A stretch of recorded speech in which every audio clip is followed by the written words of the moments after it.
Holiday, celebrate, Kev. It would be so nice. Ooh, Shawn B with the musical intro. Yeah, buddy. Oh, welcome back, guys. It is so good to be here right now. Shawn B, how you feeling? Dude, I felt fucking amazing. Oh, dude, that might be a new record, dude. We got, 12 seconds in before the first cuss word? I love it. I like it. Cuss in a song? No, I don't think so. Good for you, Shawn. No, I did not, no. Yeah, dude, that's the longest it's been. I'm improving a little bit. Oh, we are coming live from our new studio. We finally have one. Got the BDG house. We're shooting some films in here. Hopefully not porns. I'm not trying to see any of that. I would not be mad if somehow a sex tape was made in our facility. What if it's your sex tape though? Like, are you gonna want that going out? No, but if it was like an agreed thing, like RJ walked up to me and was like, "Yo, dude, I'm gonna make this sex tape. Do you mind?" And I'm like, "Nah, dude, use the BDG name. It's cool." Dude, I got the offer to make one like a few weeks ago, and then some shit went down with them, and I am like partway like glad I didn't do it, but equally regretting not doing it just for the amount of like fuck you that is worth. You know what I mean? Yeah. Because it would have been POV style. I was talking to Kevin about it actually, and he recommended, because I was like, nobody wants to watch Skeletor fuck, but if I hold the camera, you just see my dick.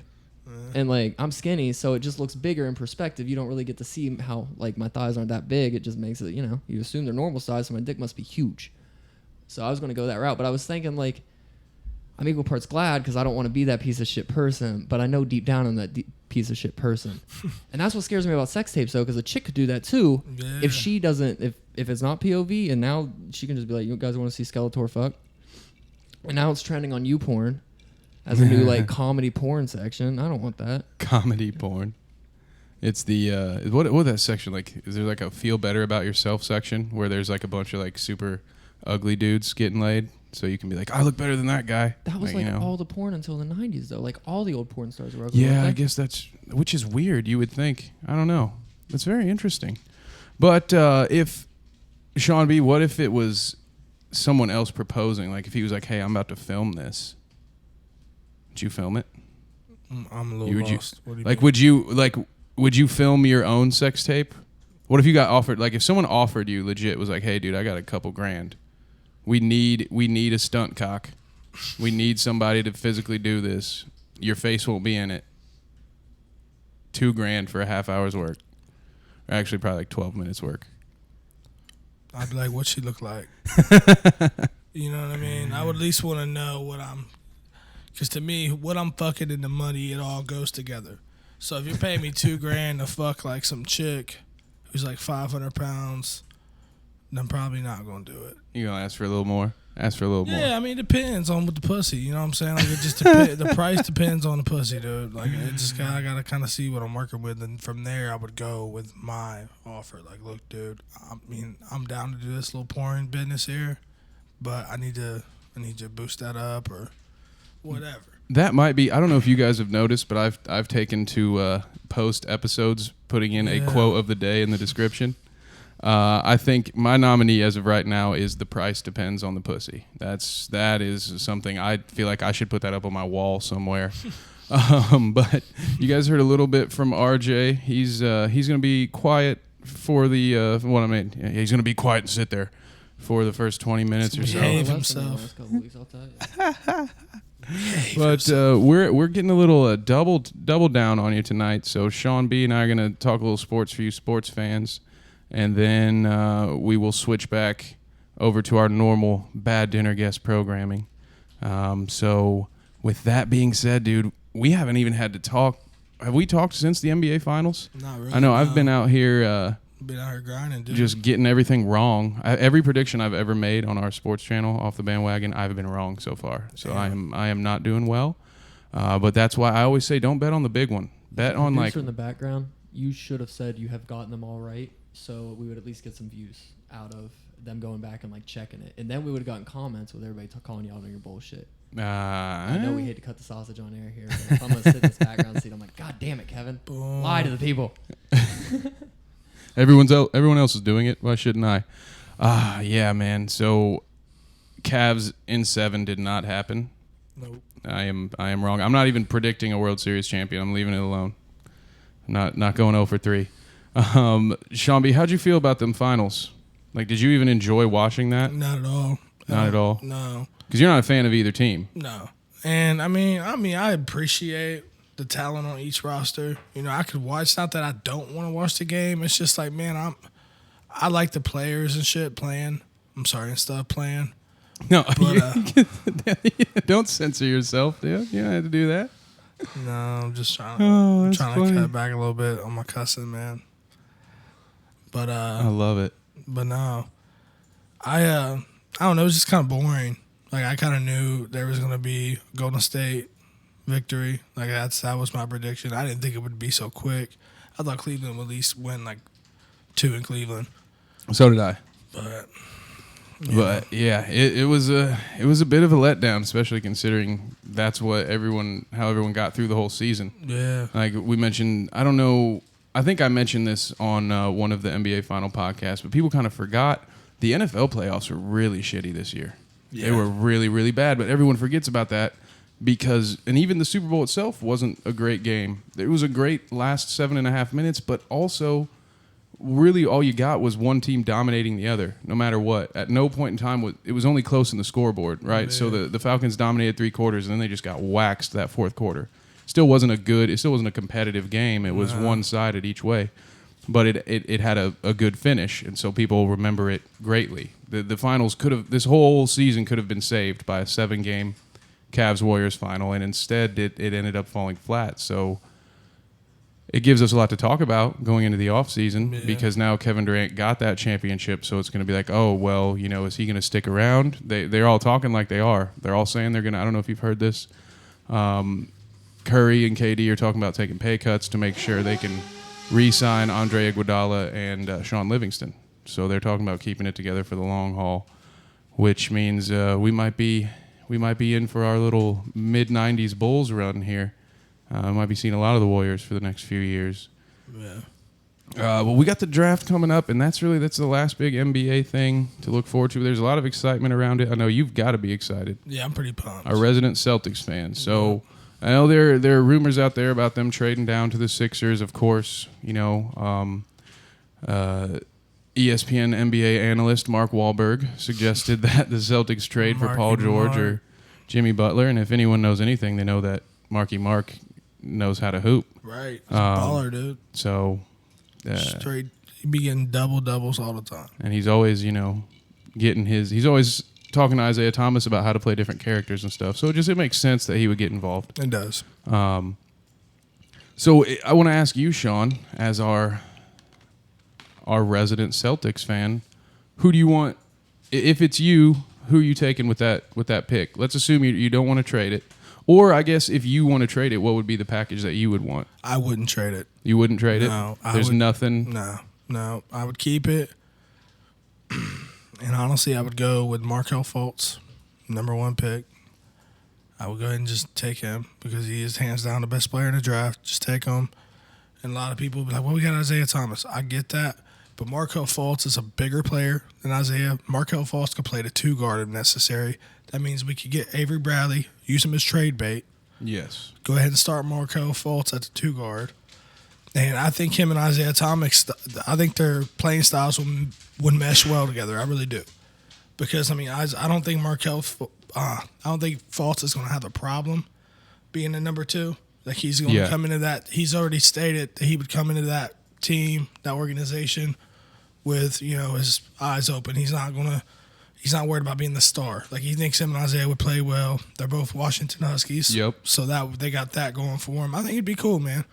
And I would trade someone like Avery Bradley or somebody to maybe get I don't know. I would say a small forward, but I don't know. Maybe get a better power forward because we do have Jay Crowder. We have Jaylen Brown. He looked pretty good as a rookie. Yeah, there's a reason you guys took him so highly. Yeah, he hasn't bad. scratched the surface yet. Right. So, yeah, that's what I would do with number 1. I'd keep it and, just take my chances on the rook. And I think that's why these talks happen. Now, correct me if I'm wrong. The Sixers have the 3rd pick, right? That's what we're talking about. The Celtics are talking about dropping down to 3rd, Yeah. And I think the reason they're doing that is because if you think about it this way, the Sixers, I don't think they're trading up to try to get. They're looking at wing players. I don't think they're going after a point guard. Yeah, I think they're going to try to get like Josh Jackson. Yeah, that's what I've heard too. So I think that's why Danny Ainge here is considering, because if he's looking at this saying, I can still get the guy that I want and something else. Yeah. I can get a first round pick again next year, or whatever. I can stockpile or get a first round pick 2 years from now, and still get the guy that I want and just slide back 2 spots. But he has to be really, really confident that the Lakers are going to take Lonzo Ball. Yeah. But that's what everybody thinks is going to happen. But if that plays out, like the Sixers aren't jumping to try to get Fultz, or at least you assume. If you feel confident about that, then you could slide out and still make the pick that you want. I agree with you that Fultz could play very well with Thomas. I'm not certain. See, that to me, that's where this whole thing gets interesting. Because he has, one more year on his contract? You're going to have to decide, are you building the team around him, or is this new guy that you're picking, this new number one, going to be the guy? Because I don't know. I don't know how much it works. Like, we've never seen Isaiah Thomas be the guy. Like, he's been a great player throughout. He's put up big numbers. Right. But, like, I don't know if there's enough to be. Right now, to me, he's in the same boat as Paul George. I love Paul George. Paul George has never made a game-winning shot inside the last minute. It's like 0 for 11. He's not, you know what I'm saying? Like, he might not be that guy. He might be a Scottie Pippen. Isaiah Thomas might be a Stephon Marbury. You know what I'm saying? He might not be able to be the guy you build around. He might be a piece. So, yeah, I don't know. I would consider making that trade down. Honestly, I would still be fielding offers for that number one pick if it gets me a Jimmy Butler, or not a Paul George necessarily because of his contract. You're really only renting him for a year if you can't guarantee he's going to re-sign. So I wouldn't give up too many assets for something like that. Because realistically, I think what the Celtics are doing is waiting for LeBron's window to close in the East. If he goes to LA next year, then they're the powerhouse. But at the end of the day, it's you don't want to tailor your team just to beat the Cavs, but that there's a shelf life there. They're not going to be the class of the East forever. And right now, you're kind of the heir apparent, right? Just sitting there ready. But yeah, so I'm pretty interested in the draft. I don't know what the Pacers are going to do. I don't think they'll trade Paul George. I wanted to talk to you about the rumor of Kevin Love for Paul George, which I think would be a terrible trade. I don't see why either one would want to do that. I would never do anything like that. That's terrible. Yeah. I don't see it. I mean, I liked Kevin Love coming out of UCLA, but I don't know. I'm just not a huge fan of him if it's pro game. Like, I think he's not the player he gets paid to be. I wouldn't pay him the money he wants to come to my team and play ball. Like, I just don't think he's a star. Like, I think he's a great role player. From what I hear, he's a pretty good teammate. But I don't know. I wouldn't pay him what he wants to be the guy in my organization. That's just me. Right. I feel like I could do better, probably get better for a little cheaper too, personally. Especially if I'm talking, draft coming up. You know what I'm saying? Especially right now, I wouldn't trade for him, knowing that there's a pretty good big class coming through. Yep. So you could swap, get you a little big. You could probably get I don't know about star, but you would get a hardcore player, like a big, anywhere between 14 to like 23 probably in this draft. Like, there's going to be plenty of bigs left because there's really only a few that are like highly touted within the top 10. You know what I'm saying? There's they're all kind of second tier players. Right. But there's a lot of them in that second tier. Right. So I mean, I like it, but I don't know. I wouldn't do it if I was the Pacers. They'd be getting robbed. Well, and you got to think he wouldn't stay. That's the whole argument that I would make. Why would you? The best case scenario for you is you'll send, if you make that trade, then you have to trade Kevin Love away before his contract expires because he's already shown he's not going to put up staying with a loser. He left, he would have just stayed in Minnesota if that's what he was about. Right. Now, Paul George has said a few times he's willing to stay if they build something around him. I think they tried to do that. All the signings they made last season kind of backfired. Jeff Teague was decent, but not the Jeff Teague you remember from Atlanta. Right. Al Jefferson was a ghost. I thought that was going to be a big signing. I mean, he barely saw it. I mean, Miles Turner really stepped up, which I think maybe prevented. But Al Jefferson was hurt a lot. He seemed kind of out of shape. And just none of the moves that they made worked. And you know what will keep me up at night forever?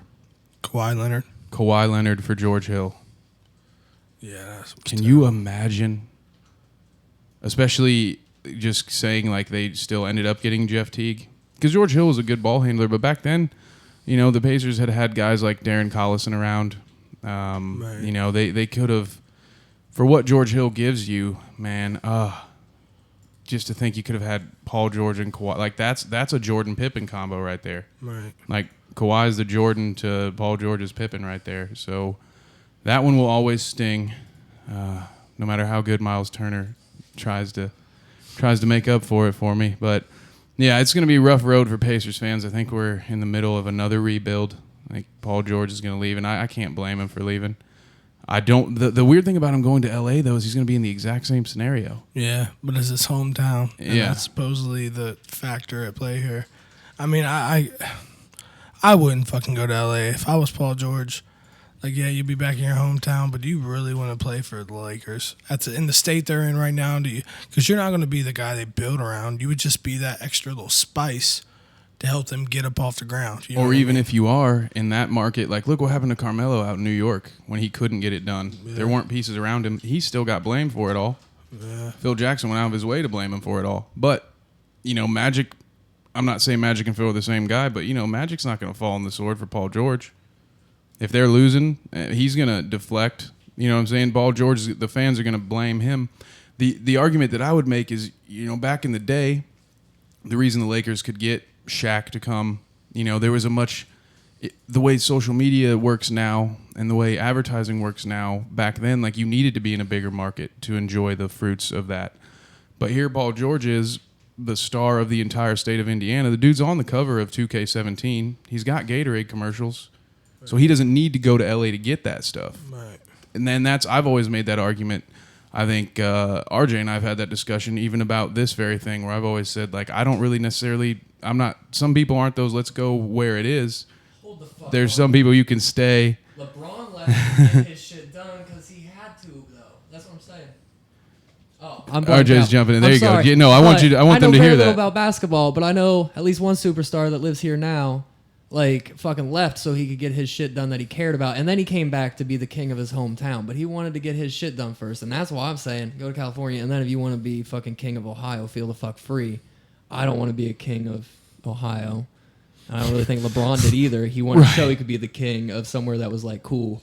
He's like, yeah, and now I'm so cool, I'm going to take this back to Ohio and just give a few million away here and there. And everybody will let me do whatever the fuck I want. I can be king. Yeah. Exactly. Yeah, you're not wrong at all. And he's out. And, and KD did the same thing. I'm just saying there are two different kind of guys. Like it and the perks, I could understand if his real reasoning is he wants to win championships, there's no reason to go to LA. And the only other reason in the past to go to LA was you could get more advertisement money. You could get more marketing money. All I'm saying is he has all of that stuff already. So he doesn't need to go to LA to get it. That's all I'm saying.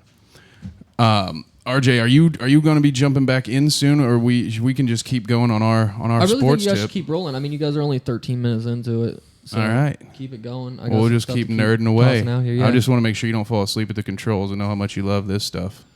I heard my name come and I was like, I can argue about something real quick. Yeah. What'd you say to me? Don't talk to me like that. Shawn B, quick question for you, man. What's up, dude? Which do you prefer? Which is better? Which is a better experience for you? Do you like? I think I already know your answer. What is better, the NFL draft or the NBA draft? Personally, I'd have to say NFL. Yep, I figured so much. I figured as much because the Raiders are your favorite of any and all sports teams. Yep. Because for me, obviously, I'm opposite. NFL draft is something I legit have on my calendar every year. Like that's something I always look forward to, and I try to watch it every year. This year, I didn't get to watch it because, unfortunately, I had to work. I have big boy responsibilities, so I didn't get to, watch the draft all weekend or anything crazy. But, that's the one I look forward to most. But I do love the NBA draft as well. It's always some exciting shit going down, whether it be trade ups, trade downs. It's just there's always something, so... I don't know. It's tough, but yeah, I'd probably at the end of the day have to say NFL. Raiders, baby. That's fair. I go opposite. I think the NFL draft is too drug out. It's 3 or 4 days now. Like I can't even sit and watch it. 15 minutes in between picks. I'd much rather just hear about it later. I look forward to my fantasy football draft more than I do to the NFL draft. Well, see, I also like the stuff in between the picks. Like I like when they're showing footage of prospects and they're analyzing different prospects. Yep. That, you know, and the best players on the board still. Like I really enjoy that stuff. You know what I hate? The interviews. I don't know why. I hate when they interview the draft picks. Yeah. Yeah. I get it. It's all part of it. But, like, I almost think you should give those kids a day, you know? Like, or a few hours. Like, they're interviewing them, like, 5 minutes after they've been drafted. And it just, like, it just never, to me, it's hardly ever an entertaining interview. It's like they say either, like, the most vanilla, bland stuff because they're too worried about saying the wrong thing. Or it's just, like, they just got picked and they don't know even what to think right now. Right. Like I wouldn't want to be interviewed if I just got offered a promotion to a new job. I wouldn't want to be interviewed about it like 2 minutes later. It's like I don't know what to think. Can I let this process for a second? Talk to you a few minutes. And that's why I don't like them, just because I think they're terrible interviews. Yeah. They always play out poorly. And you're asking like a 19-year-old kid, well, how do you think you're going to make an impact? And he has to sit there and like answer you honestly. And try to look you in the eye and tell you how he's going to make an impact on an NFL team. And you're sitting here thinking, like, dude, this is a 5th-round pick we're talking to right now. Like, come on, man. Like, I've seen Hard Knocks. I know how this goes. Right. But, yeah, that's why I love the NBA. It's only 2 rounds. And I don't know if you've... No, that's the one thing where I have to give the NFL a little bit of an edge. Their late-round draft picks, you actually see some of them do some stuff. Very rarely, like Manu Ginobili is one of the big names when you think of a second-round draft pick who made it big. But also, he had already been like MVP of his league out in Europe before. You know, he was so he's a bit of an exception to the rule. Most of the time, definitely wasn't his first rodeo. Yeah, for sure. yeah, he had been out there grinding. Yeah. Shout out to Manu though, Manu. In case he does retire, I want to take a minute to talk. I love that dude. My favorite, He's a beast. like one of my favorite players growing up. Him and Dwayne Wade, just because they were so creative around the rim. Yeah. Those kind of guys, like once they leave their feet, you know what they're doing. With those guys, that was just the beginning. You know, Manu. I used to have this thing watching him as a kid. I'm like, I swear to God, he just kind of closes his eyes and just boop boop up and under. He just throws it up there. He's a beast. He had some like kind of magnet in the ball or something. I do not like the Spurs at all, but Mano and Kawhi are like 2 players I'd love to watch. Like they are legit amazing. And the way like Mano's so crisp with his pass too. Like he's a beast, dude. He's a really nice distribution point guard. And plus he just makes some crazy shots sometimes. You're like, how the fuck did he do it? So yeah, I feel you. Mano's a beast. I have a random question for you though. Ooh. So what? Damn it! Now I lost my train of thought, man. Boom, bang, bow. I really just I'm gonna lost my start train of thought. snappity. Dang it! I hate it. Oh, no, I remember now. Oh, there we go. Do you think Todd Gurley is gonna have a bounce back year? Oh, he really did. Okay. Mm-hmm. From the M. Night Shyamalan School of Sports Talk. Right. There's a twist. Todd Gurley. Yes. Yeah, I do. Really, a lot of that depends on Jared Goff, doesn't it? Yeah. You know, like, how's it? He can't really have a Case, a breakout kind of season with another Case Keenum year-long performance. It's, you know what I'm saying? Like, if there's no one to, I don't think Gurley's AP. Maybe it's possible because of the situation. That defense is so good; it can get them into some good situations. I just think when I look at the Rams, if they get nothing out of their quarterback play, then to me that doesn't fall on the running back, right? If they can stuff 9 in the box on 3rd and 2 because they know you're not putting it in the quarterback's hands when you need a big 3rd down, like that's not on the running back, right? So I don't know. The bounce back year may not be this year, I guess is what I'm saying. I think he might be on the struggle bus for one more year, and we may see him leave and find greener pastures and be a stud again. I have a lot of faith in him as a player. I'll definitely say that. Yeah. But like if I were looking at him for fantasy football, if it's a toss-up between him and somebody else, I'm probably going to take the other guy. There have been some injury issues in his past, and when you're the guy, right? Like, Yeah. I don't think there's any argument there offensively. Like, he's the guy in the huddle. Like, that's their dude. So to me, that's what scares me, is we have no idea what's coming from Jared Goff, but there's got to be a reason that Jeff Fisher was not willing to play him. You know, that's what those system quarterbacks, they very rarely work out. Like, look at how many quarterbacks have you seen from Texas A&M or Hawaii break the NCAA passing record and then play 3 snaps in the NFL? Right. Like, remember Colt Brennan? Yeah. Cliff Kingsbury? Mm-hmm. You know, Graham Harrell? All them dudes, like, they were third stringers. Right. And that's it. You don't take 98% of your snaps out of shotgun unless Chip Kelly's your coach. Just, it doesn't happen. You got to know how to take a snap and do a 3-step drop. So, you know, they might be in a Browns situation where they completely wasted a first-round pick on a system guy. So I don't know. I guess my follow-up, do you think the Raiders will ever pass on a goal line situation with Marshawn in the huddle? You think he's going to let him? Probably not. He's going to be like, no. You see, I did not come out of retirement to not get the ball on 2nd and 1, bro. He's going to be the dude. Like, this is what I think's happening with the Beast Mode, man. He's brought in, right? But he's not brought in to be the guy. Like, he's brought in to be that extra spice we need. Like, he's not going to be expected to be the guy. Like, I think he's going to have the type of influence and the type of respect that if he is, like, if there's a situation like that and he requested, like, hey, give me the ball, I can do this, they're probably not going to hesitate to do it. But if he's like, nah, you know, if you guys want to let Derek get a shine, boom. You know, I mean, it's whatever. I think they're going to have that communication because, I mean, the thing with Seattle was the biggest problem was there wasn't communication. I don't feel like Pete Carroll and Beast Mode had the best of relationships. I don't really feel like they had that closeness. But with the Raiders, he's brought in to be a key source of influence, and the guys are looking up to him. Like, he's pretty much there to be a role model and to be that last hurrah for the Oakland stay. You know, that's what he's there to do. Like, I don't expect him to be the guy. I don't think he's going to have a 1,000-yard season personally, but I think he will be clutch as fuck.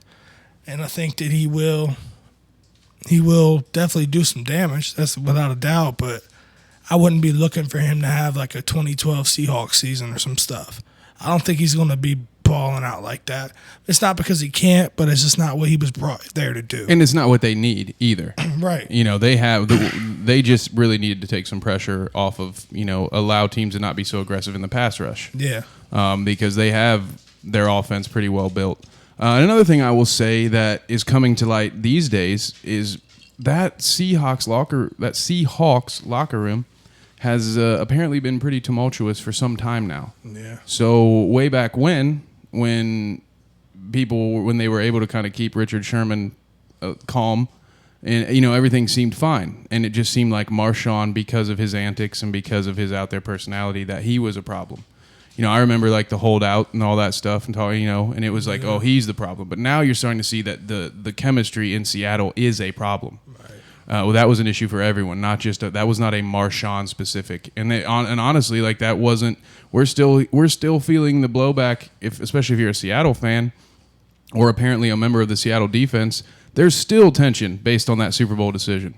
There's still, like 2 years later, there's still arguments between the defense. You know, you're hearing all these riffs about between Richard Sherman and Pete Carroll, and you know the defense not really trusting the offense and all that stuff. You don't have that in Oakland.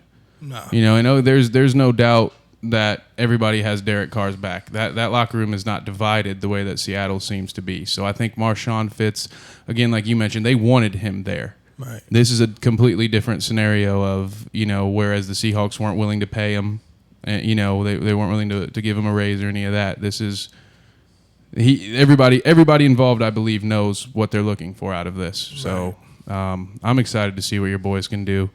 I'm getting a little nervous, man. Andrew Luck still can't throw a football as a Colts fan, and I know that. I mean, that was not even a punchline. I mean, it kind of is, but he physically is not cleared to throw footballs right now, and I'm getting a little worried for the Colts. The Panthers are in the same boat, and those are two teams that without that quarterback, you don't playoffs. Get your Jim Mora on. There's no playoffs. You want to talk about the playoffs? Shit, dude. You're gonna have, I don't know, maybe they'll get Matt Hasselbeck out of retirement and win the AFC South with a glorious 8-8 record, but. Yeah, so I'm getting a little nervous for this NFL season. One of my fantasy football commissioners sent me a text message this weekend, though, so I feel like that stuff's coming on. I don't think I'm going to play this year, man. No? No, I don't know. Last year, really, just things, I don't know. I didn't enjoy it like I used to, and I think I'm just going to take a year off, and if I do get the wild hair up my butt and I want to play 1 week, I can always do like a DraftKings thing or something. Yeah. I don't really want the necessary the extra stress and pressure of having to do that shit, man. We got a lot going on. And like I said, if I want to scratch that itch, there's windows of opportunity. So I don't necessarily need to be in a year-long league. I don't know. Like I said, I was kind of losing my love for it a little bit. It's just, I don't know. That's fair. I mean, it's a completely different product when you're involved with fantasy football because you go away, you'll be rooting for your team with exceptions. Like let's put it in your shoes. Like let's say in a fantasy league, you have Travis Kelce and it's like week 14 and the Raiders need this win, but you need 17 points from Kelce. Then all of a sudden you're like, I really need my team to win, but we have to give up a touchdown pass to the tight end. See what I'm saying? Like that's the interesting thing about sports gambling is it takes you away from your fanhood and you just start chasing the money, chasing the result for your team. So that to me it's a completely different experience. And then the more teams you have, the more difficult it becomes because then you're like, oh well, I have Le'Veon Bell in this league, but I'm playing against him in League 3 over here, and I'd much rather win this game in League 1. So I'll root for Le'Veon Bell because I don't care if I lose over here in this league so long as see, even listening to this right now, people are probably getting confused. Right. But if you're playing in 3 fantasy leagues, it gets hard to keep track. You're like, it does. Which league do I have Larry Fitzgerald in? Shit. That's why people give me some shit about it, but I tend to try my best to draft the same team. I do my best to draft as many, like if I felt comfortable enough to draft a guy in the 5th round in one draft and he's sitting there in the 5th round in the second draft, I'm going to take him.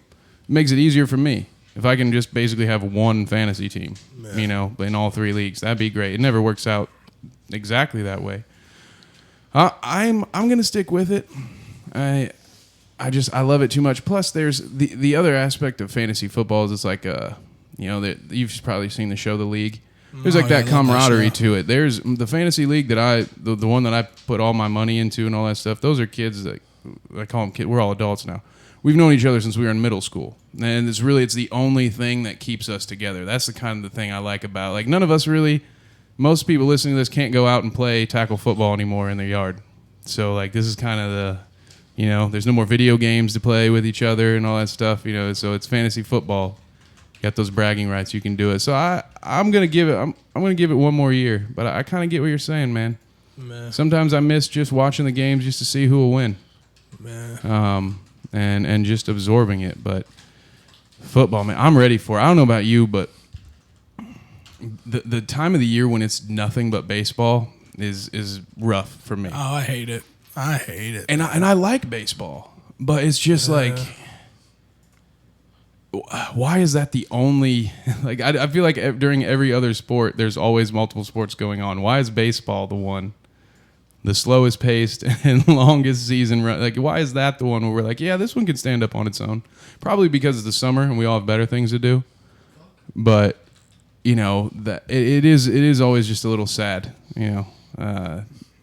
All we have. So for you off the bandwagon fans, if you don't see a lot from us after the draft, Nate will take care of you. Yeah. Nate and Lucas love baseball more than anything on this planet. So. I don't really have. Do you have anything else sports wise? I kind of want to get RJ in the mix as soon as he's ready. I know he's giving me the screw off Kevin eyes. No, I'm sorry. You're muted. Not even a hot mic. No, we had everything crash, but luckily everything kept running. Nice. All right. Well, we are back. I'm not sure if they're hearing you. I'm not hearing you. more minutes? Yeah. Give me 3 more Oh minutes? yeah, dude. If I had a nickel for every time someone asked me that, As you are right now. yeah. That's fine, though. I didn't know, because you guys haven't gotten together to talk sports since, like, It's been a hollow minute, yeah. it has been a minute. I will say I'm not hearing you in here. You're not? No. No, me neither, dude. Put some treble in it. Yeah, put some Put treble. some treble in I it. can't tell you why you're not hearing me. There right we. now. I'll have Now to I'm work it hearing. out. Okay. Yeah. Say something, RJ. So Do I gotta something turn crazy. I gotta turn my levels up. See, I was about to yell at you for having your mouth too close to the microphone. Here I am. I ain't even got my levels up high enough that I can be heard. At least Fuck, they can hear you. motherfucker. Yup. Um, I like my lips to touch the muff, man. I'm sorry. Yeah. see, I don't like a fuzzy muff though, and that's. Go on. We'll get back to that. we'll get We can back to cover that. that later. I don't know why I'm so sure we'll get back to it, but other than I know you guys. I'm pretty confident we will.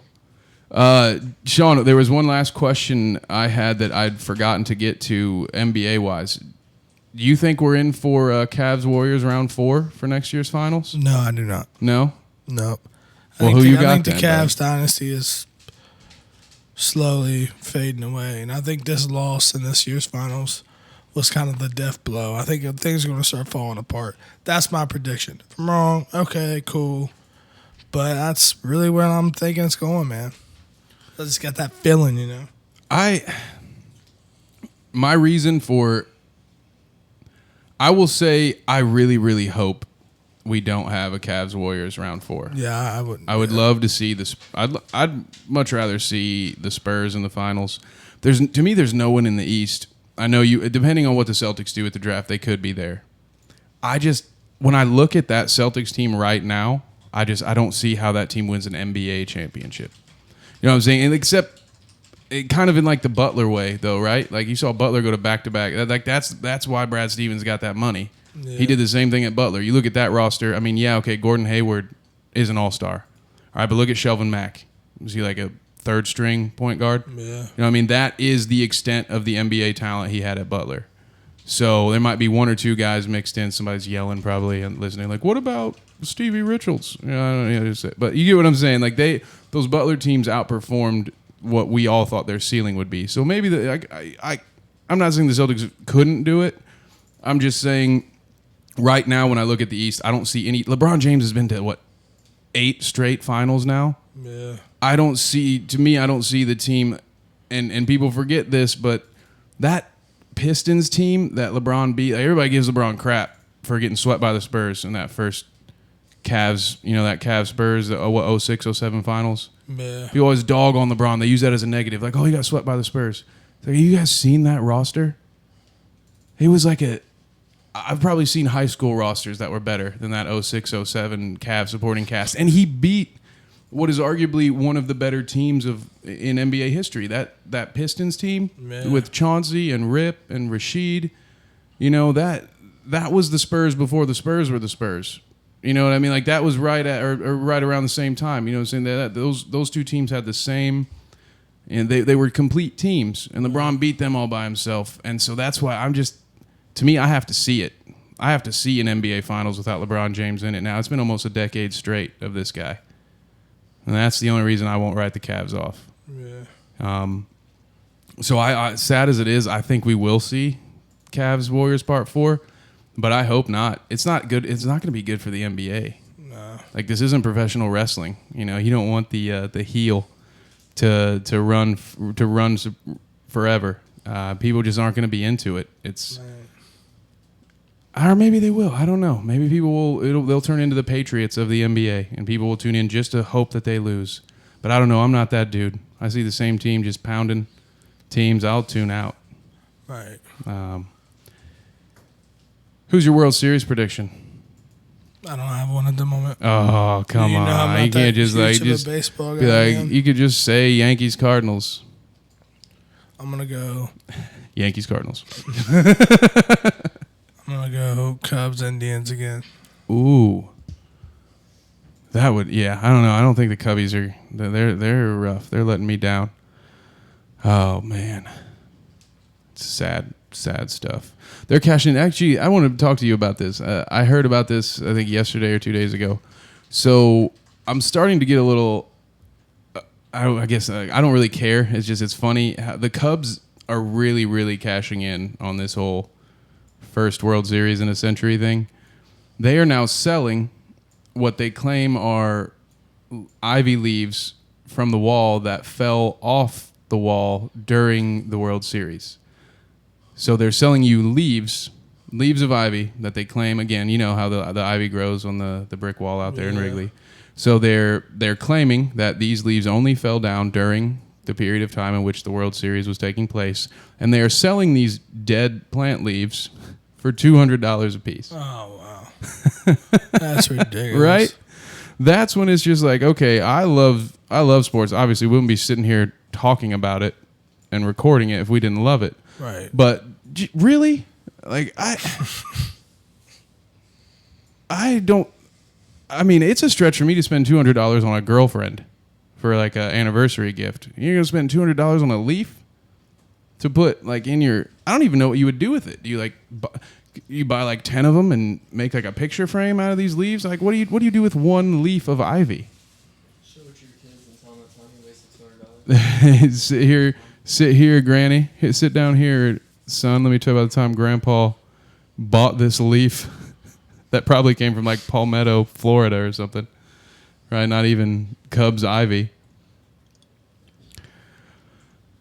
But yeah, I think that about wraps up our sports portion for the day. So Yeah. of course, you off the bandwagon fans, be on the lookout. We're gonna do some more draft stuff, of course, and then, like I said, we're gonna hand it off to Nate because he just spends his whole summer at different major league ballparks anyway. He might as well get some work done. Fucking liberal. Frickin' bum. So, welcome everyone to Bad Dinner Guests. This is part 2 of the twofer. This is the part where we just talk shit about the people that like aren't here. Yeah. Okay. Yep. Cool. That frickin' Lou, man. God, bastards. Can you guys hear me in your headphones? No. Yeah. See, I'm wondering. Can you hear me now? Yeah, In I your hear you headphones? now, So these yeah. headphones aren't working then, but that's fine. Yeah. See, this is why we're working out the bugs tonight here. at Got Bad Dinner Guests. him. So we're gonna get those freaking extension cords tomorrow. I swear it. Anyhow, Lou. See. Ooh. People do not believe how often I say the wrong name or completely Well, now forget it's- now somebody's there's- name. Now there's literal hostility in the household because I just called you Lou. I'm afraid you're going to be a little offended. But anyhow, Ooh. Shawn Lou, No, I wouldn't be offended by calling me Lou. did you have a word of the day or some shit like that? I do, actually. Was that the? So, yeah. The it's Bad Dinner Guest. It's a little new segment I want to try out here. Do a little, probationary run. My first one that I have. You guys ready for this? You want me to do like a singing bumper? Like, it's the word of the day. Yeah. Ba-dum-tsh. Well, we have it now at minute mark 37:50. Boom. Yeah. So word of the day is doozy. I still use that. Yeah, Yeah. I do from time to time too, but it's a word you don't hear that often. And it's always been a funny word to me. And I don't know what the appeal is. But I can't really explain it, but I just love the word doozy. So I wanted to make sure I use that as a word of the day, and I was hoping you guys would use it in a sentence. Well, I was going to ask if you had taken the time to write down the definition or had the definition handy. I do have the because I would definition. love to hear because I mean, obviously, as far as context goes, we know what the word doozy means. It is hard to see. I'm trying to define But it right like, now can before you he define reads it for me right now? So doozy. without using just a synonym. Yeah, well, every Be like, oh, a definition has doozy, sentence. it's- Before you it's- define, I want to try and define it though. I'm going to define it as a whopper. Okay, I got you. You see what I'm saying? Like, when Yeah, someone, what's a that's fair. doozy? Oh, whew. Oh, boy. It's a sound effect, really. A Pretty much. like higher than average like struggle. A biggin. Not far off, our Jizzle. Okay, Not far off. At what's all. your, Kev, would you like to? I make can your only own? define it with other words like conundrum. that's not even a synonym. Oh, I know. Now you're just giving synonyms. No, of it's words just a that are test. synonyms. Yeah, I'm just here to mess with people. All right, people. The definition of doozy is something outstanding or unique of its kind. Yeah, that's the definition. Right on. I honestly thought the word was going to be. I don't know. What's the word that you would generally use for when you have an expectation out of like Shawn's like word to bring to the table. I figured it'd be a lot more sexual. Okay, is what I guess I I'm thought like, that's where you I didn't were want to going. like use the word grotesque because that's wrong, but what's the word I'm looking for? I thought it would be something I'd never heard before. That would be just like the most crazy shit ever. Like when we talked about I thought it would have felching. been a doozy of like a word, you know? Yeah, I So- can see that. Ooh, there he goes. The Look double at down. our The jizzle. double down. Yeah. Quick with a joke to light up your So, like, smoke. I'm not mad. My brain was in a different place when you like started to tell us what it was, and I was like, oh, doozy? Yeah, I'm he trying to- was expecting something like felching. Yeah, Or- exactly. Because we've had episodes about that without you here. Right. So I didn't know. We've talked about raisins and going Oh. to places and all that kind of Mormons' doozy magical was underwear. not what was expected. Well, I'm trying to tone it down a bit, man. He's trying to. He was just dipping his toe into the water, and I like that. I think I've got some nominees for some word of the days. We'll talk about that later. That's cool. They're just a list of safe words I like to use on Wednesdays. Like bananas. I'll leave it there. Do you guys have safe words you use on the regular? No, do I look? No, Come on, dude, man. oh. I'm not a safe word kind of guy. I'm more of a like if my safe word is if you draw blood, then you cut it out. Mine, like, Yeah, I have for I the have a chick though, like combination. you've never worried about like the chick, like, because I've had some chicks that are like into some like shit, you know, and you're like, where's the line here? Like there needs to be, like, because I don't know if it was live or not, but we had that situation that a friend or it was you, I can't remember, that like had a chick that like being woke up in a certain way, and then Yes. she didn't want it. See, a Yes. safe word in those situations is a lifesaver. And that's why I like those, because I've had those with every chick that's like that. You know what I mean? Because I'm just like, if you want this, I at least need to know, like, you know your way out. Like, it's still just a word. You know what I mean? Yeah, that's Oh, fair. I've had girls actually yell at me. This isn't a late night tips episode, but I've had girls yell at me for like not like trying harder, and it's just because I see the fucking internet. I don't want those fucking allegations. Yeah, So that's why I won't follow a chick into a public bathroom. Is all right? Okay. I take it back. I know. You're gonna call me out right away because I've clearly done that within like the last court month. order is the only reason you should like But not do that anymore. Yeah, but it's just like I don't like doing it. All right, and I always get really uncomfortable. And I had an ex that would always be like, "Why do you freak out? Like, why are you such a pansy when we go into the bathroom?" And I'm just like, "Look, it's not about someone walking in and catching me. It's about like you getting pissed at me tomorrow and deciding to just say that I raped you in a bathroom. Like I saw what happened to Ben Roethlisberger, dude. Yeah, and You all want they to tell me have those is that chicks fucking weren't film. consensually fucking him in the bathroom? Of course they were. The dude's rich. Oh man, somebody's gonna come after me for this. I don't care. But that's what I'm saying is, as the guy in that scenario, what you have to gain is pretty awesome. It's some public restroom sex. That's cool. Don't get me wrong. But what you stand to lose is like 30 years in prison getting your asshole pounded. And to me, it's like I'd rather not do that. Exactly. And that's So- why I get so sketched out about following a chick into the bathroom. I'm just like, no, I gotta get out of here. Like, no, nuh-uh. Well, how many court orders is it going to take, Kevin? Like, it's stressing you out, but you still keep... At least 3 or 4 more times and I'll be done for good. All right. That's been what I've been saying for like some months now. So, RJ, Yeah. you were saying earlier you don't like fuzzy muffs. Yeah, can we talk... What the fuck is this new, like... Because did you see the fucking porn star chick? What's her name? I think she gave Charlie Sheen AIDS or some shit. I don't really know the story. What's the black chick that posted the photo of like her and it's like her vagina's covered, but she has her muff showing and it was like brave and powerful. Oh, And Amber I've been Rose. seeing that shit on Nat Geo for a minute. And nobody's ever been saying those women were brave and powerful. Talking about Amber Rose. Yeah. Did she fuck Charlie Sheen? Or did I make that up? I don't know about no Charlie Sheen, but she's been with a few different. He was with Kanye West, Wiz Khalifa. And I guess she recently did do a photo shoot, and it was like just a big old hairy bush. Yeah. Yeah. And everybody's like, bring back the bush and shit. Can we talk about the fact that we eliminated crabs by shaving our pubic hair? We don't worry about crabs at all. You have never once thought about getting crabs from a public bathroom or from some bitch, I don't think. I could be wrong. But like that was a bigger concern than AIDS or herpes or anything for a minute. It was just fucking crabs. We literally had lice living on our shit. Yeah. Just shave your shit. It's not that hard. It looks better. It feels better. What is so fucking It looks empowering? bigger. It does. I was talking about vaginas, but you... Okay. I mean, those still look bigger too without the hair. That's fair. But as far as guys go, you know, and just buzz it. looks You don't bigger. have to shave it. Yeah, you don't But have there's to go- no... I don't understand why, like, suddenly it's like... It wasn't... Everything's a trend, man. It wasn't pushed on cyclical. society, you know what I mean? We picked it up voluntarily. There was nobody saying, it might have been dudes saying, hey, you should shave, but it wasn't like advertisements. You know what I mean? Like, I don't know. It just isn't like, is that the real battle right now, or is it just an excuse to post a picture of yourself naked and get back in the public eye? To me, that's what it was, and that's what pisses me off, because now chicks are going to quit shaving because they think that's the end thing, and it was really just so she could get some more, like, follows or some shit. So she's ruining my, like, what I like for me, just so she can, like, get up on her own game. Yeah, he's over here stepping on my toes. So I one time had an ex-girlfriend that told me she didn't shave down there because it, quote, made her feel like a woman to actually have that hair and not like a kid. And I was kind of like, well, on one hand, I don't really want to, like, if that's how you feel, I'm not going to push it. You know, I'm not going to be like, no, you should do this for me. Like, I'm not the guy from Vertigo who's like, you know, what you care? It's only your pubic hair. Shave it.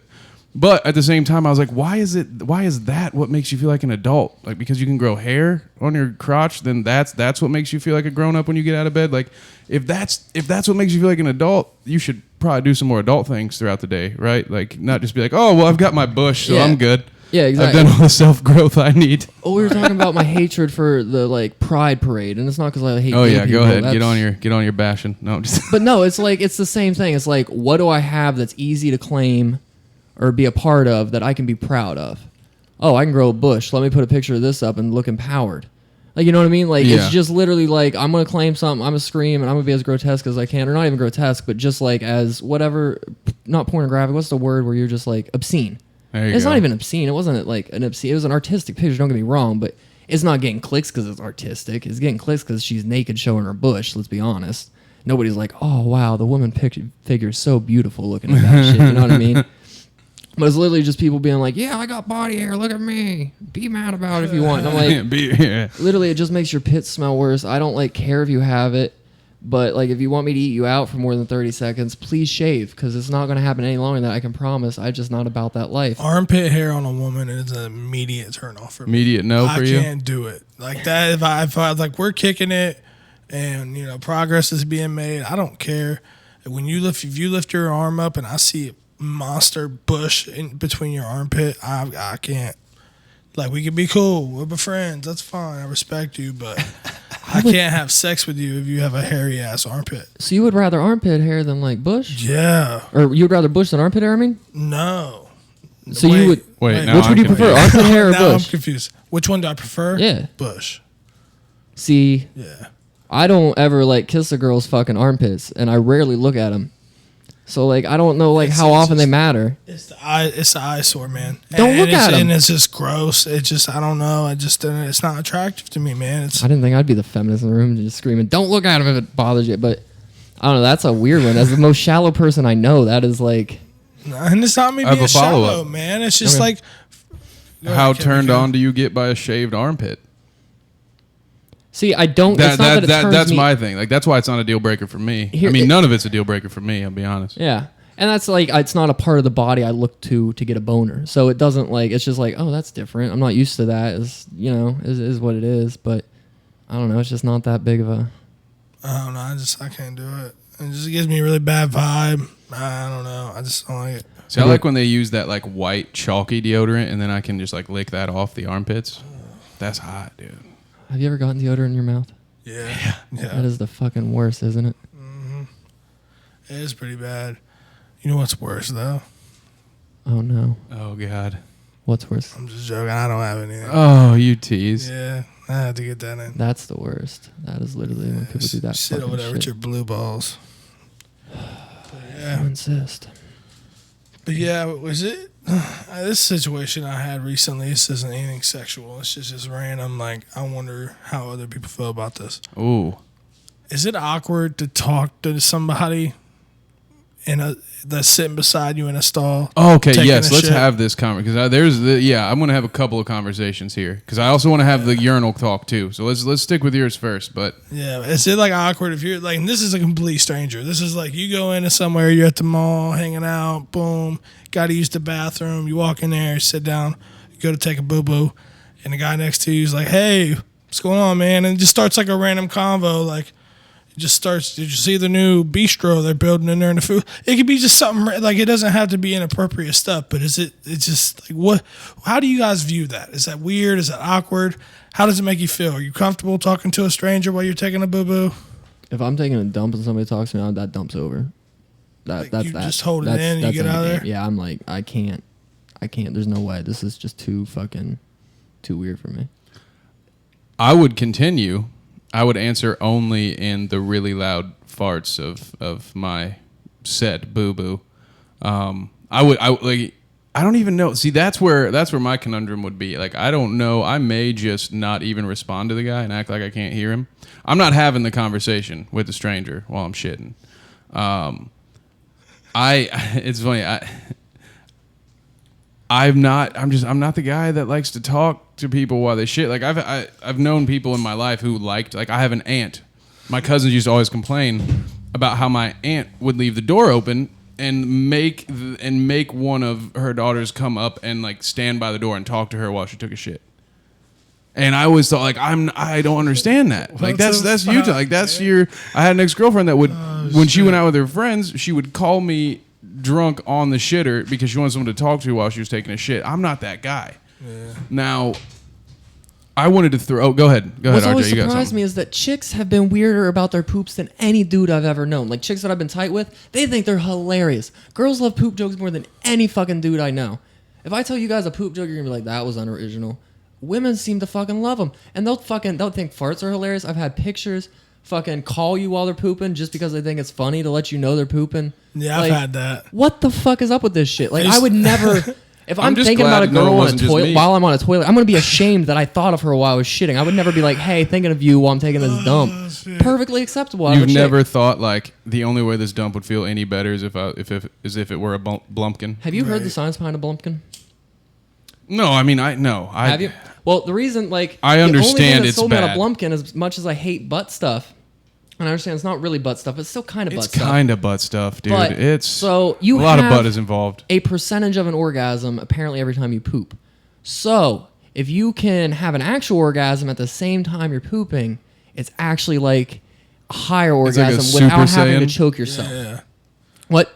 I said it's like a That's Super like the Saiyan, master of poos. Maybe I didn't watch a whole lot of Dragon Ball Z, dude.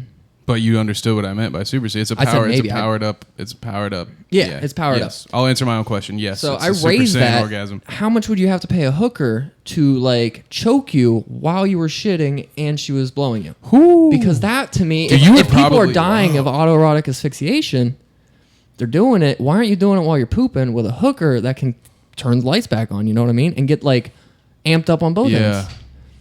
If you're a dirty motherfucker. See, I can't get a hooker, and I don't think that I could, like, poop while some chick blew me, but I envy the dude that Well, could not act with that this out, attitude. because you're going to have, like, the best, like, most natural, you know, rush of whatever.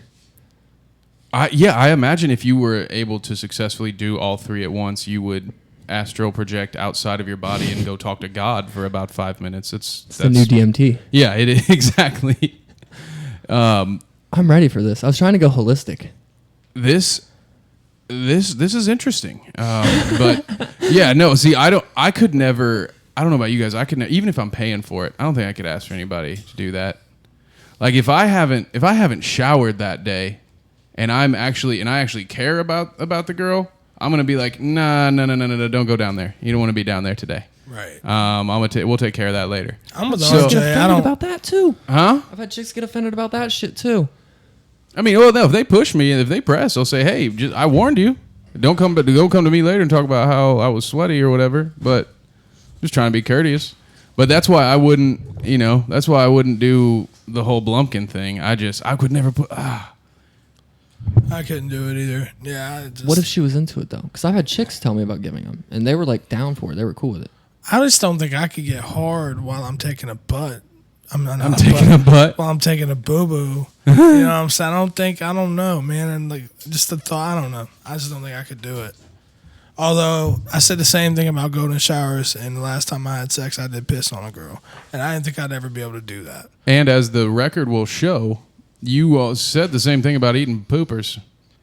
That's how late night tips began, really. It was like, hey, we've got this idea. We're going to do this like satirical life advice for dudes show. And then the first episode, Sean's like, well, I actually need some advice. This chick wants me to lick her butt, and I'm not sure how I'm feeling about it. And the rest, as they say, is history. I stand by my advice the entire time. So do I, and you know what? I am glad. Every time I see Shawn pick up a box of Raisinets at the store, I'm like, that's my boy. I cry a little bit. I feel like that Native American, like in the commercial where the water bottle gets thrown on the ground and he just like has a single tear come down. Every time I see him like pick up a Raisinette, that's like my like. I can see RJ in a movie theater, and there's just like a row of Raisinets, and inside his head, you just hear the sound of silence start playing. Hello, darkness, my old friend. I was thinking of that Mad World by Gary Jules. Oh, no, okay. Yeah. Question. Do you guys know that Gary? That's a cover. Did you guys know that? Yeah, I don't like the. You don't like the Tears for Fears? Tears for Fears. I love that. To me, I am one of the few. I think Shawn B and I might be the two guys who prefer the original to that cover. There's just something about the subtle, like the synth beat. It's a little bit faster. It's a little bit faster of a tempo. I think that's probably because it's such a melancholy song that you probably want it to be slow. But to me, the way they use that synth beat, it's like it's haunting. You know, it's like haunting and creepy. Like that's the kind of song I can go and like zone out to. But then again, I'm a huge 80s nerd. You guys have seen my playlist. Yeah. I listen to songs other people would be embarrassed to play. Never gonna give you up. Oh, so speaking of that, we were talking about this earlier. We were sitting here having our pregame conversation, and then we all branched off, right, for our routines. And the one thing that I noticed, I don't know what your guys' pre-show routine is. Obviously, I know what mine is. But the one thing we had in common was we branched off and we all started listening to our own music. So I just wanted to kind of see like what. So I guess I'll start. I don't have like a consistent song I go to. Like I don't have like a set playlist. But I will most likely listen to Eye Against Eye, which is what Mos Def and God. I want to say. Why do I want to say? It's Mass Attack or yeah. I'll look it up here when someone else starts talking. But you know this song from Blade 2 when he starts fighting all the aya. Yeah, so I don't know. The same stuff I work out to, strangely enough, it would be the stuff I listen to right before a podcast. And I don't know what it is. It's all about getting in that like flow state of the autopilot stuff. Like when we go back to listen to this later, I won't remember half the stuff that I said. So I love going back listening to our podcasts. I just really I just get in that zone. So Shawn B, what's your go? Like, how do you get set for one of these? You in there listening to some? How did I know you were going to do that, dude? His knees weak, arms are sweaty. No, I was actually spaghetti. No, actually, it depends on the day. It depends on how I'm feeling. But today, in particular, I know I listened to Hungry Heart. Bruce Springsteen, Daffodils by Mark Ronson, and dang, I can't remember his name. Dude from Tame Impala, lead vocalist for them. Love that song, Daffodils. That was my shit. It just depends, man. Oh, I'm with you. The songs differ for me as well, but so for you, it's especially like with podcast. I'm sorry to cut you off. No, go. But like with podcasting and like say I was like getting ready to go into the studio and record, like the way I hype up for those two different things are completely different. You know, like if I was like going to the studio to record like a song, it'd be something like One Mic by Nas or something like something along those lines. I know Purple like When Doves Cry, Purple Rain are two songs I like to listen to. Okay. To get ready for shit. I know they're random as fuck, but no, you want to hear random? So first of all, I got to correct. It was Massive Attack. Massive Attack featuring Mos Def, Eye Against Eye. So a song I've found myself listening to a lot pre-recording, which it's by Wax Audio. It's called Thunderbusters. It's AC/DC's Thunderstruck mixed with the Ghostbusters theme song. What was that? So yeah, dude, but it goes hard. It goes so hard. I know you've heard that. We were listening to that Earth, Wind, and Ozzy's the other day. Yeah. DJ Cummerbund. I can't believe how well those two songs match. But I don't know. It doesn't worry me or anything. I just found it very interesting that like this. I listen to the same stuff whether I'm going to go downstairs to punch a punching bag, or to sit down here and casually talk to you guys. Like I don't know why I need to be the same headspace for both. RJ, what's yours? Because Shawn seems to be a little more calm in his approach than me. I'm over there getting like jacked up, like I'm about to play a football game. I still generally go along with whatever fits my mood while I'm like doing like the setup. I just need stuff to drown out like me thinking about shit, other than just like muscle memory was getting shit put together. Oh, okay. So But you're just then when I'm, quieting like- the voices. Yeah, then when I'm like getting like ready to like go, but yeah, exactly, just quiet the voices, so I can hear your guys's. But no, then like once like we get ready to roll, then I start listening to stuff with like more of an upbeat tempo, maybe like talking about what we're doing, or just like something ambitious, something along those lines. One song that like gets me fucking every time. Do you remember AFI's 1221? I do not. Oh shit. Somebody out there does. Yeah. Fuck. Well, it's this weird like it's mostly instrumentals, which is like a dude talking basically, but it's just like this weird like build-up-y kind of music that just like I like that kind of thing right before we start, like just stuff that like builds anticipation but doesn't get me excited, you know what I mean? But it gets me like ready to roll. Like, so have you heard Seven Nation Army? Yeah, oh yeah. Okay, that kind of vibe. Okay, it's okay. That kind of vibe. I love that song. I used So- to listen to that before games. Shawn knows about this band. We've listened to it together before. There's a band called Starfucker, who I love, who has an entire album almost where most of the introductions to their songs, they're doing that same. They're doing a bunch of build up while the philosopher Alan Watts. They've got What's the recordings song? from his lectures. It's an entire album. Oh. Like I said, there's different. They use different lectures but I love that stuff because it's building up to this intense beat, but you also have this great modern day philosopher talking over it. So yeah, there's a lot of interesting stuff. I had another one. Oh, dang it, I lost it. But Sean B, before I forget, you had posed a question to me that you wanted to discuss with us for this episode about the what was the most American thing we've ever done, and I really want to have that conversation because first of all we have to decide what that even means. Yeah, we were talking about that on the porch. Ooh. Yeah. I was going to ask you guys nipple what hard. the most American red-blooded thing you can think of would be. Like when you like hear the term American red-blooded, what's the first thing you think of? And that's what we have to figure out is where because I feel like that is a self-defining answer, right? Like with that would kind of be the fun of it, like right? And to kind of see where our answers differ at, because that term is a very what's the term I'm looking for? I have to describe this. It's a self-defining term. It's the definition But depends it's still on a the stereotype speaker. at the same time. It's still a stereotype, yeah. Even though it is like, self-made, but what I'm saying is that answer from you asked that question to someone in France, what's the most American thing you've ever done? Their perception of what we do and who we are is different, just the same as our perception of what French people. I can't. Once a week, I hear some joke about French people being pussies and pacifists and stuff, and I'm just like, dude, they got some crazy ass martial law going on over there. You can't be out past 10 p.m., but there are a whole bunch of pussies in that government for sure. Well, the government ain't the pussies. Yeah, I was gonna say the government damn sure is not messing around. So that was just sort of my thing is it one of those things? Because I always used to laugh when you'd hear people make general statements like, "Oh, that's not." Like I used to get upset, as a young kid, would say things like, "There is nothing about so and so that makes him a man." You know what I mean? Like, because I had this definition in myself for what a man was, right? And then you grow up and you realize how fucking hard life is, and you're like, I should probably stop being so hard on other people.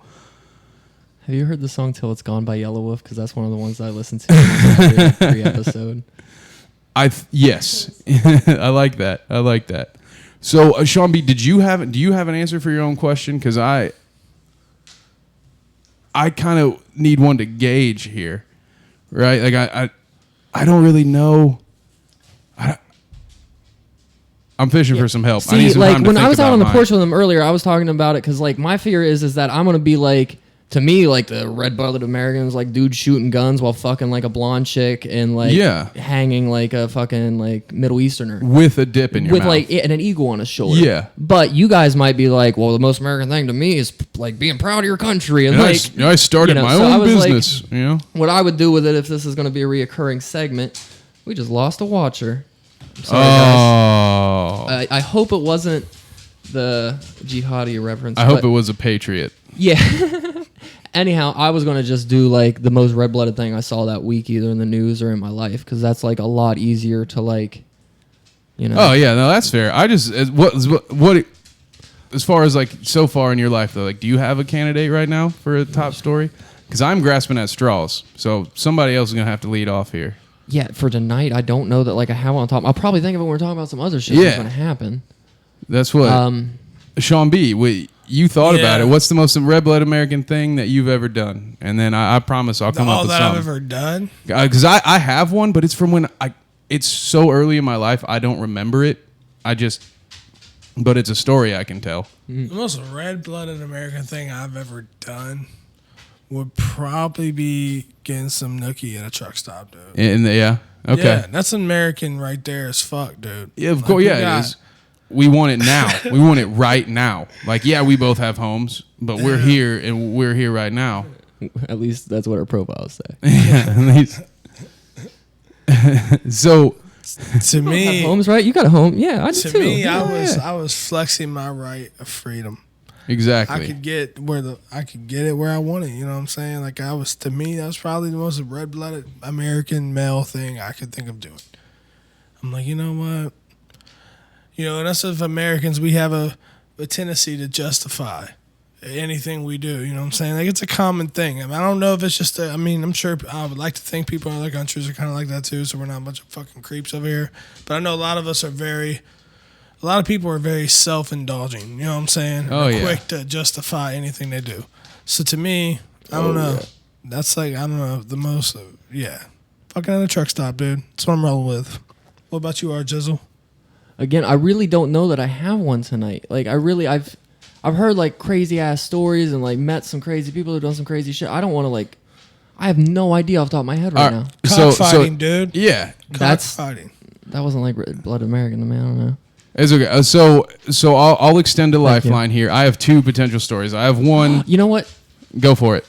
Okay, yeah, something I want to keep on the like current events. The dude that was like the only guy at the baseball game that had a security detail at the baseball like practice that the Republicans were having that got attacked. Did you guys hear about that? No. So the Republicans were having a baseball practice. The Republicans. Either the Senate or Congress. I can't remember. Shot, yeah, they're having a baseball practice? Yeah, they do a yearly game between Democrats and Republicans. Man. I think the independents umpire, because that's, you know. Yeah, the libertarians umpire. Yeah. So yeah, the Republicans were having their baseball practice, and some shooter showed up at the practice and just started opening fire, and like only one of them, because he was a majority whip, had a security detail. None of the others had a security detail. Oh. And I know I heard this and I was like, oh God, Kevin's conspiracy gears are going to turn as soon as he hears this. But so the dude that had the security detail, he got shot in the leg, but like convenient. What? Nothing. Oh, a lot of people got shot. I don't really remember the number. It might not have been that many. Anybody get shot in the ass though? What? Anybody get shot in the ass, you know of? I have no idea. I really didn't read a whole lot about it. But either way, apparently, like, he, like, even though he was shot in the leg, like, somebody else that got shot, like, running away from the shooter, like, he ran over to them and, like, put a, like, tourniquet around their leg or some shit like that. And that, to me, is, like, you know, I don't really like our fucking, like, if this isn't a fucking, you know, terrorist attack. I wish we had cameras so we could see Kevin's eyes when I'm talking about this. Oh, yeah, but I'm totally buying into everything I'm hearing right now. If this is a real event, like, that to me is like, okay, this dude's at least a real dude, you know what I mean? Like, he's not fucking, like, running away from the shit. You really think, though, they'd have that many important people in one place and there's just one dude there? It wasn't just one dude. It was one dude that had a security detail. That's what I'm saying. There's only one. Yeah. Okay. Maybe his security detail was deep enough to cover. I'm just saying, like, why would you have that many people there? If a bomb goes off there, our government shuts down, bro. It doesn't. It was just the Republicans. It was just the Republicans. Yeah. Okay. Sorry, I thought that's where I was like, wait, if they're playing a baseball game, why are there not more detail at this baseball game? Yeah, no, it was just the Republicans that are playing in the game at a practice. I will say before I continue, I like to see that Bernie Sanders' grassroots movement has finally taken. You know, they're finally out. Playing around on some grass, just like he said they would. But first of all, that's weird. I'm one of those dudes. You know, I like personal freedoms until you work for the government. And then I'm like, fuck you, dude. But I don't like the idea that those, like, I love company outings. I get it. But like, why are those guys playing a baseball game? It's like, why? That's was my biggest knock on Obama back in the day was that he would show up on ESPN and do a fucking March Madness bracket every year. I'm like, this is so weird, dude. This is because to me, I thought it was a subtle way for him to kind of like win you over. It just seemed kind of shysty to me and like a waste of our time. He's really not anybody. Huh? I mean, he's somebody, but at the end of the day, he's not like. No, I'm just saying in general, the concept of these guys going out and playing baseball. I'm not. That's where I'm like, it's not this on our is dollar.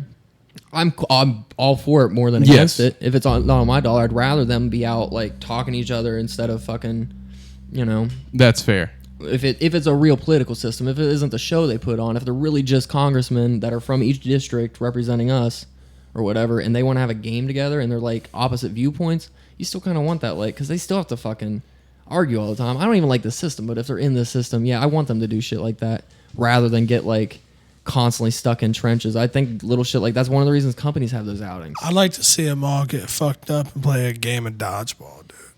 That'd be kind of sick. Like tackle football, I'd watch. Yeah. Do something. I would love to see Nancy Pelosi play tackle football. That would make me so happy. How about like some paintball? This has changed. We need to recognize that we are living in a moment where we can actually enact change in our government. We can be the one that suggests their new recreational activity. That's the only kind of change. And that can't be taken lightly. Yeah, it's the only thing we can do in 2017 as your basic citizen. I say cricket. The Like, South let's fuck is around the and do some problem with cricket. this idea, though. Because Ohio is the Ohio sport of is America. the deep south of the baseball Midwest. I was saying baseball is like the sport of America. Like It was the sport of America like 20 years ago. Like obviously, RJ, I don't expect you to know this. Sean, you may or may not know this, Fuck but you. I don't expect you to be a baseball guy. But there's a random ass stat where the average age of the baseball's fan, like their viewer, it goes up like every year. So let's say like last year or 5 years ago, the average age of a baseball viewer was 50. Nowadays, the average age of a baseball viewer is 55. Basically, what I'm saying is they've lost our generation. yeah, The same generation that you can't have smartphones and still want to watch a 160 game baseball season where each game's 4 hours. Just random. Like that is no. It's that's what I fast was gonna becoming ask. not America's pastime. Did they mention in whatever you saw that in if the overall viewership of baseball has declined at the same rate or faster or slower than the median has gone up? It has declined while other Maybe it's sports just have harder to increased watch. because the NBA has really taken off. Okay. The So people NBA still have the is time. bigger than it has ever been. It's the only league right now competing with the NFL. The NFL has been daddy for a while. All those tax benefits don't hurt. Mm-hmm. And all those breast cancer awareness things that they sell that totally go only to breast cancer and not to the NFL owners. Yeah. Sorry, you guys got me really on my conspiracy tip now. But the most so I have two. I forgot we were on Red Blooded American Things, right? Yeah. So here's one that I think America will be proud to hear. All right. So as a child, I grew up in a little town called Farmersburg, Indiana, where my elementary school, we were the Farmersburg Plowboys. I think that in itself is American as hell. My mother took me to one of the things she liked to do. So my mom was my mother is French, so she is an immigrant into this country. She's not an American. She English is her second language. She didn't really know anything about the culture, so it was sort of a growing experience trying to figure out what to do to keep me entertained. So despite how you guys know how I feel about NASCAR and racing and stuff, and so my mom took me to it's the Brickyard 500. I was about 3 or 4 years old, and she went down and got so Dale Earnhardt Sr. signed the T-shirt I was wearing when I was 3 or 4. So I have this little like tiny T-shirt that Newt Dogg can't fit into, but it's signed by Dale Earnhardt Sr., who a few years later would die in a race. And so I have this, and I'm sitting here thinking like, is this worth money? Because like on one hand, it's Dale Earnhardt Sr.'s autograph, but on the other hand, the T-shirt's so tiny, like I don't even know if you can frame it. You know, like who wants to put that in their office? You know, a child's T-shirt with Dale Earnhardt Sr.'s autograph. Like it's such a conundrum for me, right? There that would pay bread for it. It's though. like, God damn it! It's like the only thing of value I have in my whole life, and it's probably worth like $18 because I was a size 1.5 child. So, so that's my big nominee. Shoot, Shawn, jump in, save me. I had another one. I'm forgetting it. Well, for American Red Blood, yeah, just we had NASCAR, and I want to say it was beer pong. no. I'm trying to think of what I would think is like the most American thing that I've ever done. Mudding. Well, this isn't Mudding. This is red-blooded America. Red-blooded. No, but the thing is, I had something and I've lost it. So, like, if you guys could just talk to each other for a second, Hey, Shawn, how you it'll been? come What's up, back. RJ? Like, I'm gonna go jump in the shower real quick, and it'll Cool. come back. Cool. I've been all right. It's been a kind of weird couple of days, but I've been all right. You know, I've been working. It's been hot as fuck out. How you Yeah, been? it's been hotter than all out, man. I've been doing all right, getting settled in. I'm really loving the new BDG studio location. It's been busy. I'm looking forward to kind of, we're fairly relaxing tomorrow. I like to think I got a lot of the bulk of my shit done. So, I don't know, man. Just kind of been a crazy week for me, for sure. For sure, Kevin. Has the A Jeopardy lot of music helped? things going down. No, I lost it. I at least gave one answer. So I appreciate You that. know, I appreciate that. I'd rather appreciate it tonight. get back into the swing of things. Speaking of swinging, I talked to her. She said she wasn't into it. Fuck. Okay, we got another 20 minutes then. Shit. Yeah, I didn't really come in with topics tonight. I don't know if you guys have. The one thing I did want to talk a little bit about was if you guys don't have anything, tomorrow night we're gonna have Eric on. He's got his Yes. one-man show coming up, so we definitely want to get all the bugs worked out tonight. I think it's gone pretty good so far, but I'm pumped to like have a guest in and get stuff going again. Yeah, we got the That's new gonna be fun. studio to show somebody. Yeah. Yeah, and Don't look at her I think the first time I ever saw Eric was at Shrunken Head, which coincidentally enough, that's where RJ's been hanging out recently. So are you going to be there again this Monday? Yeah, almost for sure. I'm hoping to get there when it actually starts, but we'll see what happens. But I definitely will be there after the show or right as the show wraps up to do the podcast from there live. That was a lot of fun. Had a lot of people there asking about it. That's the best part. Yeah. Yeah, so that was pretty cool. I'm glad to know because I was worried that we were going to do it and not have stuff for like the guests or not the guests but the listeners to hear. I was worried it was just going to be us bullshitting on a bar patio, but like the amount of people that are excited to like come and talk about it that are actually doing shit and not just like drunks at the bar. That's what I was like happy to see the regulars in there asking, "Hey, when are you going to come back?" So hopefully we'll get some decent comics and shit like that on there. It is exciting. Yeah. And if you're listening, hey, you show up to Shrunken Head if you're in Columbus on Monday. Might get on. We got we have like 3 chairs set up. We usually have it.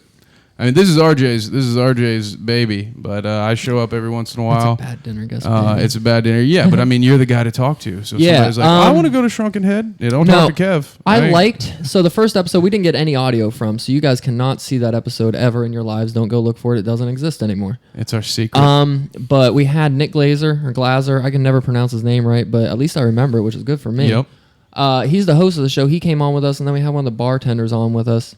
I'm hoping Nick might come on again this Monday, but that was a lot of fun. But yeah, if you want to be a comic, show up about 8:30 to get signed up for their open mic. You might want to get there closer to 8, to be honest. There's been a long line here recently. But and then the show starts at 9, and then we start our show right around 11:30, 12. Their show generally wraps up around midnight, so I like to get like the stuff kind of set up and get some chairs set up and maybe see who's going to sit down before we get started there. But yeah, I wanted to maybe keep 5 or 6 mics around for it because it was a lot of fun having that like floater mic. Yeah, I think that was our biggest issue was we didn't get to talk to everybody. Yeah. This time I'd like to hopefully be able to talk to a few more people. It was great. That's a good problem to have. But we had people standing up there like waiting to get on the stage to come and talk with us. So that's some really fun stuff. But I love that bar. That's a shout out. A lot of love to them. Yeah. But yeah, so Eric will be coming through tomorrow around 8. So I assume we'll be recording right around 9. Assuming we're going live again. So you guys gotta check that out. Yeah, for sure. Make sure you guys subscribe to that YouTube channel so you get the live notification. Yeah. No, I'm pretty excited for that show tomorrow night, to be honest. I don't know what a one-man show entails. Like, that's a lot of self-confidence, that's for sure. Yeah, oh, yeah. And so I saw his act once. We talked about this before. They were doing a comedy burlesque show, And our friend, our network friend, DJ Indicus, was the after party DJ. So that's what got me there. I was there to support a friend. And it just turned out that Eric was actually the final act of that show. And it's really good. It's a comedy, does some magic stuff. I'm really interested to talk to him about it to see like how, because he's a pretty niche act. I think I don't think there's a lot of people that go out and do the things that he's doing as a performance artist. So that's what I want. I'm pretty interested to see like how he even got to like this. You know what? This is what I'm gonna do. Yeah. Right. Because those are the interesting people you talk like. People who are just like I'm gonna carve out this little corner of the room for myself. Nobody's doing this. I'm gonna do this. So I'm looking forward to it. I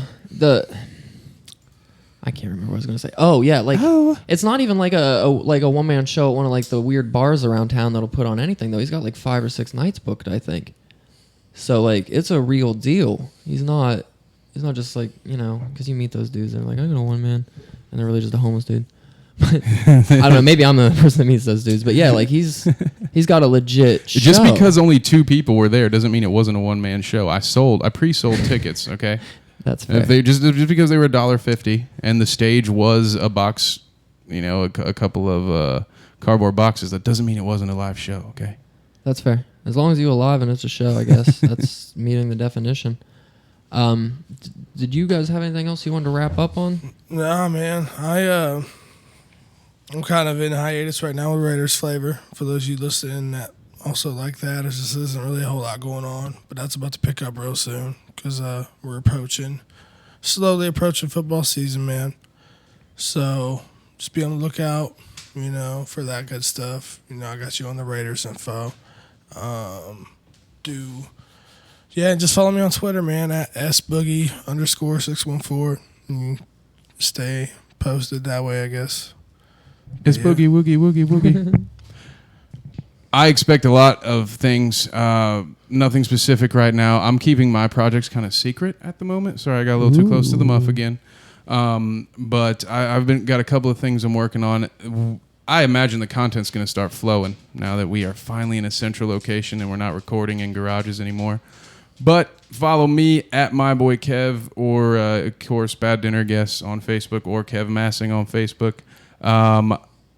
Nighty night, guys. I'm going to bounce real quick. RJ, take them home. Kevin. Find me on Facebook is the best way from the Bad Dinner Guest page, or just look up my name, which is in the notes, I guess. I really don't do a whole lot of tweeting anymore. Hopefully we'll get at 60 Grit Radio back up and running here in the next few weeks. If you're listening to this and you like politics and you want to come on and talk to me, definitely send an email to baddinnerguest@gmail.com because I'd love to get that ball rolling. Other than that, just check out Bad Dinner Guests on Facebook because that's really where all the content ends up anyway. You guys have a great night. Shawn, you signing off with any... Yeah, be sure. Another thing I kind of forgot about. Be sure to start looking me up on CD Baby, iTunes. I got my single up, man. Money Mouth. Yeah, you can check that out on there. My voice cracked. We'll be on Pandora soon, on Spotify as well. Pretty much every platform I'm about to be on that. So just, I know for sure I'm on CD Baby at the moment. But just be on the lookout for Money Mouth, man. I'm trying to get that pushing. Fuck Kevin, this is a revolution.